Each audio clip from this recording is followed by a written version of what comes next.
become a user of Salesforce is how do I get my data into Salesforce? How do I synchronize my application with Salesforce, like my ERP systems, my backend, any other legacy CRM systems? How do I load my data back into Salesforce and also do the entire round trip of getting data in Salesforce and also taking it out of Salesforce to do other type of synchronization services. So one thing you'll notice right away is when you're logged into Salesforce, Informatica is a managed app. So what does that mean is that right now I'm logged into Salesforce, and here I have an integration tab. So here's my accounts tab, and now I have an integration tab. So this really single sign-on, I can log into my Informatica Cloud right within Salesforce. How awesome is that? So let me click on the single sign-on, and this has just logged me into the Informatica Cloud application. So that's how easy it is to get into the Informatica Cloud. All right.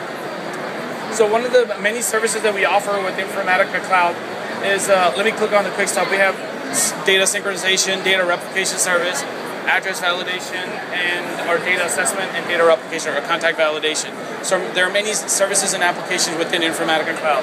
Today I'm going to be doing the demo on data synchronization service. Okay, so let's get started. So one thing you'll notice that when I click on the data synchronization service, and I'll just take an example here. Let's take this one here. You notice that a 5-step wizard. So see the use of ease here, the user interface really easy. First, you define what type of operation you're going to do. Step 2, you're going to select your source. Step 3, you're going to select your target. And step 4, do any filtering logic. And 5, you do your field level mapping, and you're pretty much done with the entire process. And step 6 is just scheduling for auto, if you wanted to run an auto batch process, near real time or real time. All the capabilities there. Okay, so let's get started. So how easy it is. So let me hit cancel here. I'm actually going to start a new one. So hit cancel, click on new, and let's see. Here we go. Come on in there. Here we go. So let's do a demo. All right. So we're doing a demo, and we're going to do an insert update. You pick the operation you're trying to perform against Salesforce, or it could be any other application, but we're using Salesforce as an example. Okay, so I'm going to do an upsert. And then move to step 2. I'm going to pick my source. So which source do you have in-house that you want to move data into Salesforce? Any SAP? Oh, that's a good call right there. There we go. So let's pick SAP. So if you notice, if I go down here, I have SAP connection as one of the options that I could choose. And I have some other connections.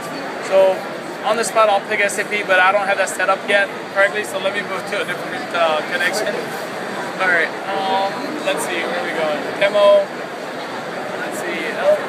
Let's pick this one right here, Salesforce connection. All right, here we go. I do have that. Okay, so I'm going to pick my table here, account, and then on step 3, let's say I was moving into another system, or we could pick Salesforce again. And so here I have other options. Let me click on the view button and just show you all the different types of connections you can make with Informatica Cloud. So here, again, I'll just pick demo and click on select, so you can connect to Salesforce, Oracle, SQL Server, Microsoft, Access, ODBC, and all your social enterprise applications also. So this is the thing, when you were talking about yesterday and today, like about how you make your organization social, how you make your CRM social. Well, you need to connect to your social apps, like LinkedIn, like Chatter, like Twitter. Okay, and also there's other applications like Workday and other web services.